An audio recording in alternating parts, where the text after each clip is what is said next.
ఒకరి జీవితం నాశనం చేసే హక్కు మరొకరికి ఎవరిచ్చారు? ఒకరిని అత్యంత కిరాతకంగా చంపే హక్కు వేరే వారికి ఎవరిచ్చారు? మాట్లాడటం లేదని, బ్లాక్ చేశారని, మొహం చాటేస్తున్నారని ఇంకొకరి జీవితాలు నాశనం చేస్తారా? నిర్దాక్షిణ్యంగా చంపేస్తారంటే అవునని చెబుతోంది ఈ ఘటన. చాలా చిన్న విషయం అయినా సరే ఇక్కడ హత్యే ఆన్సర్ అయింది. ఇంతకీ ఏం జరిగిందో పూర్తి వివరాలు మీకోసం.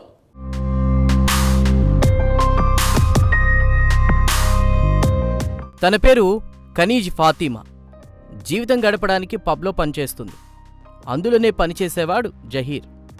ఇద్దరి మధ్య స్నేహం కుదిరేలా చేసింది ఆ పబ్. వారి స్నేహం కాస్త ప్రేమగా మారింది. ఏమైందో ఏమో సడన్గా ఫాతిమా వేరే పబ్లో చేరింది. అప్పటి నుంచి జహీర్తో కాస్త మాటలు తగ్గించింది. జహీర్ మాట్లాడడానికి ప్రయత్నాలు చేసినా ఫాతిమా మాట్లాడేది కాదు.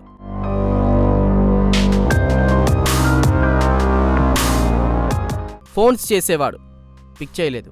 కలవడానికి ప్రయత్నించాడు, కానీ ఫాతిమా కలవలేదు. దీంతో ఆమెకు ఇతరులతో పరిచయం పెరిగింది కావచ్చని అనుమానపడ్డాడు. ఆ అనుమానమే పెనుభూతంగా మారి తనలోని రాక్షసుణ్ణి నిద్రలేపింది. చివరిగా ఒక్కసారి మాట్లాడుకుందాంరా అంటూ ఎర్రగడ్డ మెంటల్ ఆసుపత్రి వెనుక ఉన్న నిర్మానుష్య ప్రాంతానికి పిలిచాడు.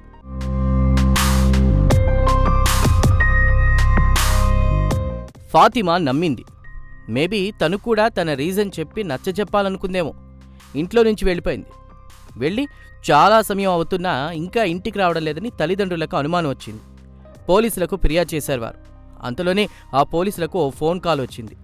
ఎర్రగడ్డ మెంటల్ ఆసుపత్రి వెనుక ఉన్న బస్తీ వద్ద ఓ శవం పడి ఉందని తెలియడంతో పోలీసులు ఘటనాస్థలికి చేరుకున్నారు. రమ్మని పిలిచి మాట్లాడుకుందామని చెప్పిన జహీర్ ఫాతిమాను చంపాలనే ప్లాన్ వేశాడు.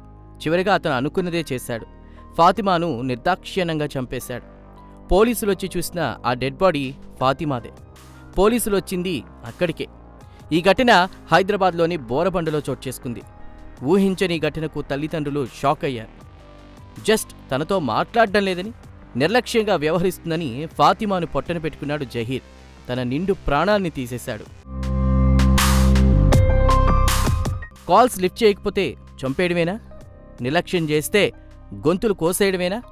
నచ్చకపోతే వదిలేయాలి, పక్కన పెడితే పట్టించుకోవద్దు. కానీ ఇలా చంపేస్తారా?